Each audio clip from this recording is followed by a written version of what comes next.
Here's my custom Kenworth kw900 RC semi-truck. Look at that. The truck does have lights, the trailer does have lights, but I don't have no good battery to hook them up to turn them on.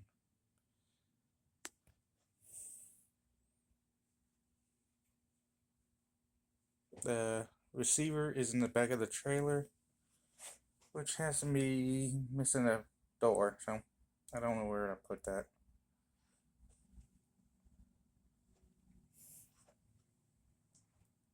That is Big Red, the soda, not the chewing gum.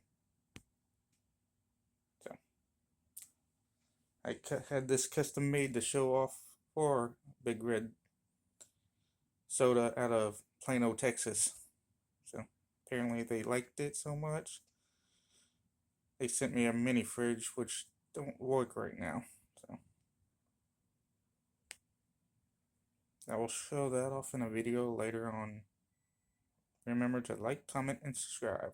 Thanks.